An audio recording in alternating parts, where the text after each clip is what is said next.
Hey guys, what is up, and I welcome each and every one of you to a new League of Legends video. So, Riot has just released a post talking about a very hot topic, something that I absolutely hate. I'm not gonna lie, I've become a little bit part of the problem because it's hard not to nowadays in solo queue, but they have released a new post talking about essentially the behavioral system punishing, like, toxicity, more specifically the AFKing and leaving and things like that. So this is going to be the post where they talk about it. We're going to go over it together. They essentially have, so the TLDR is AFK penalties.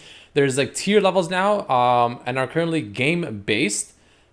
And then they're adding more tiers after. So that's kind of the TLDR I have here that was sent to me by Riot, of course. But this is, of course, the actual post. We'll go over it together. So if you guys enjoy, don't forget to hit that like button. So, hey guys, this video is going to be sponsored by Ragnarok Origins. Ragnarok Origins is a new game coming out to mobile that you can pre-register right now. And let me tell you why I think you should. So this game offers infinite character customization. It has a great fantasy RPG story. It has dynamic action battle with hundreds of different weapon actions. Of course, it has a great social community so you can play with other people, play in guilds, etc. There's unique ways to express yourself, like through stickers or emoticons. It has an advanced graphic design, which honestly looks really, really cool. And it has 2.5D and 3D views with also dynamic weather systems. So it really is just a whole bunch of great stuff in one package. And as if that wasn't enough, they are doing a giveaway of a Tesla Model S. You guys know how much I love Tesla. Well, this is pretty cool. All you have to do is pre-register for the game and you're automatically entered for a chance to win the dream car, which of course is the Model S. On top of that, guys, they are doing a closed beta period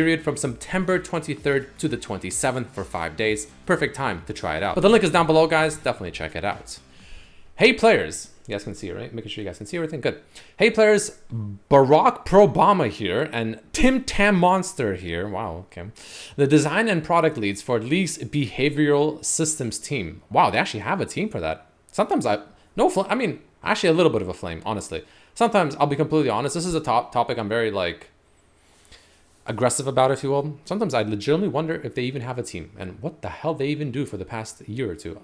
In all honesty. Anyways, we know that AFKs and leavers are some of the most disruptive behaviors you face and INTERS. So we're happy to be coming to you today with an update around AFK and leaver punishments, which we talked about last April before temporarily tuning in on Q dodging, which by the way has done absolutely literally nothing. I don't know if they just happen to remove it, but the Q dodging thing has literally done nothing. It takes me about half an hour to get into a game just to play a 20-minute coin flip. I'm just saying, extremely not fun. I will just admit. The higher elo you are, the worse it gets, by the way, but exponentially. Anyway, on a small note for the rest of this article, we'll be referring to the combination of AFK, which is idle behavior, and leaving, intentional or otherwise, as just AFK. Okay, so AFK essentially covers all that. Cool. Let's see. Please give me something good because this game is very difficult to play right now in solo queue. Anyway, our approach to reducing the frequency of AFKs in games has a few prongs. 1. Add additional tiers to our penalty structure so that the players who continue to AFK or leave consistently incur these new punishments. Add a new penalty type to shield players from repeat offenders. Okay. Improve the way we evaluate attempts to reform in our games. Let's get into it. New penalty type. So, up until now, we've penalized AFKing with Q delays. Okay. Q delays are a speed bump, if even that, on an offending player's way to their next few games. Upon clicking the play button, the Q blocks them from behind a short timer. The purpose of this is to change behavior. Really I highly doubt that's literally doing anything because nowadays, who doesn't have something they just play while they're in queue, some kind of game or something they're watching, because the queue takes 20 minutes regardless.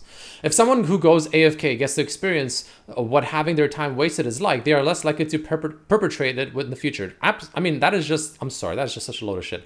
Bro, the queue time itself is a waste of time. It takes literally half an hour. I'm not even kidding. It takes me literally like half an hour to get into a game. It's come on. What? No. Come on. Cringe. For most folks, queue delays work well, but about 9% of our players worldwide engage in consistent AFK behavior and don't seem to be deterred by a few delays between their games. Okay, so this is the lever tier populations today. So level 1 is 82% of people. So 9% of people are level 3 plus, which is actually quite high. It's like a huge jump. So you can see level 1 and 2 are in between. Level 2 being the smallest, and then just jump straight back to 9%, almost double of level 1, which is actually pretty ridiculous. So, for players who continue to AFK, we are introducing a new penalty, Q lockouts, which are basically like mega delays. When a player experiences a Q lockouts, they will have a pop-up displayed explaining their punishment and will be unable to start games in MOBA queues.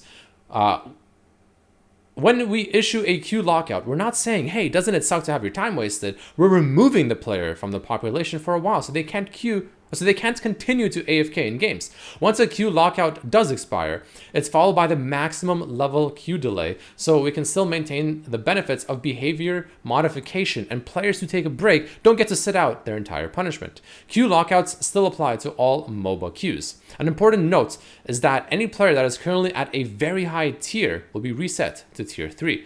They will get a chance to reform before the queue lockouts begin. The table shows the new tiers as well as their associated lockouts and delays. Oh, let's take it out. So if you're in tier 0, of course you're chilling, which is the vast majority of players. Cool. So let's say you get to tier 1. So your queue lockout, let's go ahead and make this like this so we can see everything. Perfect. Your queue lockout will be none. So there's no queue lockout up until tier 3, but there's a queue delay, which is, I'm assuming, the thing where you just have to wait before you can actually get into the game. 5, 10, 15 minutes for 5 games. Okay, cool. I mean, honestly, it's such a slap on the wrist. Now, instead, what you get for a queue lockout is if you get to the new tiers from 4 to 7. So if essentially, if you keep continuing to AFK and your punishments, of course, increase, now it keeps going. So now the time lockout stays at 15 period, but tier 4, you're locked out from the queue completely for a full day, and then 3, 7, and then 14 days. So if you get to the maximum tier, you're locked out from the tier for, it just seems like 14 days, period. So on that account, literally cannot queue up for rank, it seems like, or normals or whatever. More often than not, probably rank, but nonetheless, you just can't queue up, period, for 14 days. Now, see, I wonder, if you AFK in ranked and you get locked out from rank, can you still queue into normals or vice versa? Because, you know, you can just continue. I don't know. Probably. But anyway. But then after that, it seems like you still get the queue delay regardless of 5 games once you actually can start queuing. So once the 14 days expire and you can start queuing again, you're still in the 15 minutes for 5 games. Okay, so I mean, it's essentially forcing that account to not be able to play the game anymore if you just consistently AFK. Cool. The tier level is not a time-based system. The best and only way to lower your penalty tier is to play games without going AFK. You can't just wait it out. Okay. So then what? Hold on a second. Which are make when players queue lockout, they will have a pop-up with explaining their punishment and unable to start games in MOBA queues. So it means you can't start a game, right, for 14 days. You just can't play, I'm assuming. Is that what it sounds like? Or do you just have this thing for 14 days? Or what the fuck? Anyway, blah, blah, blah. Evaluating behavior. One challenge we discovered within our existing system was that once a player had reached a high penalty tier, it was difficult for them to lower it even through repeated demonstrations of good behavior. We've moved to a more sophisticated model that looks at multiple factors and will be much more effective in moving reformed players down the tiers than the previous ones. That said, consistently AFKing will still be detected and consistent offenders will still be doinked. These changes enable us to create queue lockouts, since it means that we have higher certainty that a player at a high AFK tier is actually being consistently disruptive and isn't stuck there for other reasons, like connectivity issues, which can be some common in some regions. As this is rolled out, we are committed to continue to monitor AFKs, both in regards to the frequency of this behavior and regional specific connectivity issues. We want to ensure we are being equitable across all regions who may experience different levels of connectivity.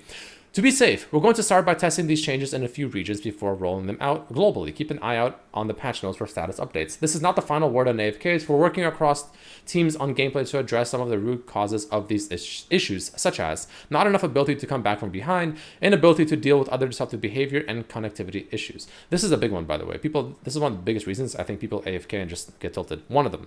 This and I still think autofill is the shittiest system in existence. Like literally, what an absolutely horrendously bad idea. It's just cringe. So that's going to be the new kind of AFK system they're trying out, guys. Essentially, it's going to be much more severe if you get to tier 4, which is the new tier. So if you're consistently like toxic and AFKing, whatever, yeah, you're just fucked for a few days, which is good. I mean, that's fine. 14 days is quite a long time. That's half a month, which is pretty long, but that's good. I mean, if you get to this level, you probably deserve it, in all honesty. So let me know what you guys think about it down below. That's currently what Riot Games has enabled for this kind of system. So yeah, let me know what you guys think about it down below. I'll see you for the next one. Peace.